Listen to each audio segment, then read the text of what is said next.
Okay, this video is going to be a funny one because I listened to this audio drama when it first dropped, like a few months back. When did it first drop? Let me actually look. Does it say release date? September 9th.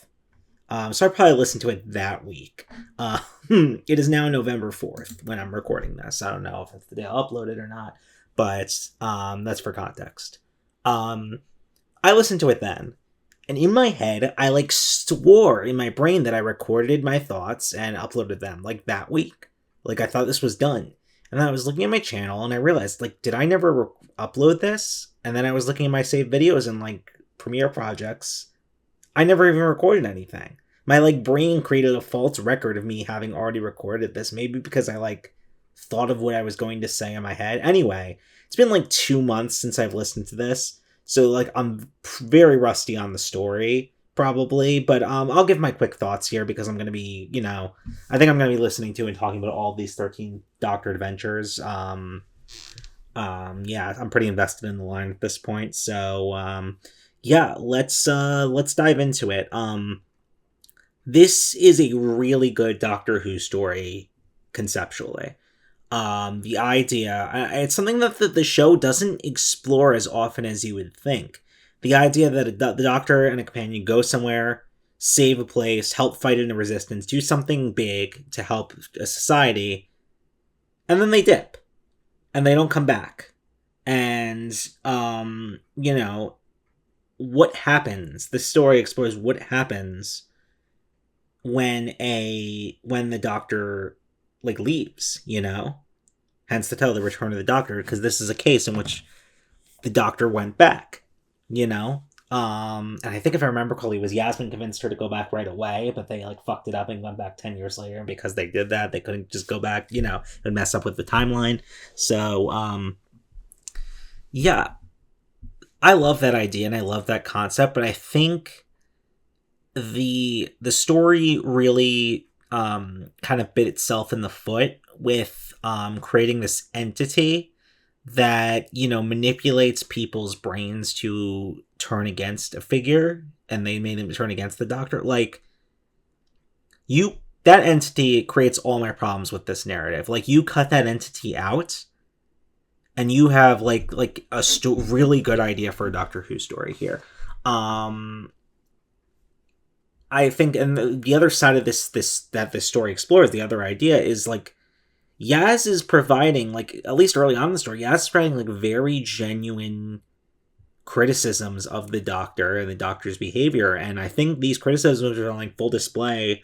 All the Doctors really display this, but it's most prominent, I feel noticeable during 13th Doctor's era. Criticisms like the Doctor never comes back because she's scared of what's going to happen. She doesn't know if what she did worked and she's too afraid to face something like that, criticisms like that, criticisms that she's not attentive enough, there was really or not sharing, doesn't share plans, expects people to just trust her, and then puts them in really life or death situations, expecting them to just trust her, and they can trust the Doctor. The Doctor is a hero after all, she'll always, he or she, whatever their iteration is, they'll always come back, and the idea though is that you always just have to trust the Doctor, and even if they throw you into this crazy situation. And so Yaz has these genuinely really strong and powerful criticisms of the Doctor, but then they're kind of rewritten to sort of all be manipulations of this entity that's manipulating people's thoughts, and not, they sort of do a little come down with it at the end, a little powwow about those thoughts at the end. But they kind of over-contextualize it that Yaz was just exaggerating because of this entity. And I felt that was kind of frustrating, especially since I believe these stories, the 13 Doctor Adventures, are supposed to take place before Flux. Maybe before or after Flux. I'm not 100% sure. I think before Flux. So yeah, it's I don't know. This story, from what I remember, it's going to be a short one because I kind of can't really remember the specific characters and plot details. But I think what was really frustrating to me about this story is that it was proposing so many good ideas And it was a good story, don't get me wrong. I would say it's like probably overall with what it gave us, it's a mid-tier Doctor Who story. But it was proposing all these good ideas that could have made it like a god tier Doctor Who story, like really powerful things that this series doesn't explore too much that I feel like would be really cool for a story to explore.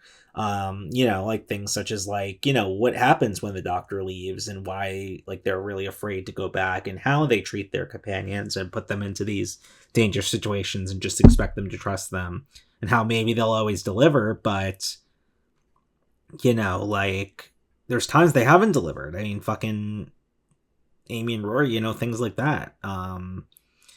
There's just situations where that didn't work out, and but like for the most part they always deliver, but still just putting them in that like fear inducing, PTSD inducing sometimes situation like that, where they don't like, they can't really know if they're going to be saved. And so I think this story explores really good concepts, but it doesn't let them fully explored their potential because of this like entity that's weaving its way through the narrative, causing these thoughts. And by attributing these thoughts to some sort of entity as opposed to genuine like ideas to explore and thoughts for the characters, like I feel like it's almost waters down the story it was trying to tell.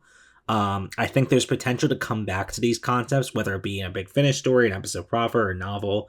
However you want to explore it, I think there's a lot of room to come back to these concepts and handle them with care without the need to have this supernatural entity that's like causing people's thoughts, where people can just genuinely have and discuss these thoughts from their own volition. And I feel like that would have been made it a much stronger story, and I feel like I would like to see a story that comes back to those ideas in the future. I would say like overall, like I said, this is a pretty mid-tier Doctor Who story because of the way it was handled. I think it could have been god tier and it had that potential, but it was not bad by any means, it was still very interesting and enjoyable, I will say. But like I said last time when I was talking about Vampire Weekend, it's like I'm just loving to see 13 and Yaz stories again, because like 13th Doctor's era gets such a bad rap, but there's like so much like surrounded in all the bullshit, like the shit. There's so much there that they're still there to love, and I've talked about this a lot more in previous videos. I did like a 13th Doctor era hot takes video that you could check out if you'd like, but so it's really like I'm a huge, like I love Phasmin. like it's a ship I love. So I just love seeing these two characters again going on adventures again. I just wish the story was a bit stronger. I think there's a new one coming out this month, so I'll cover that one as well and talk about that. But and I'm looking forward to it. But that's kind of about it for this one. I know it's a short one, but short and sweet. Thank you all for watching, listening, whatever you want to call it. Good night.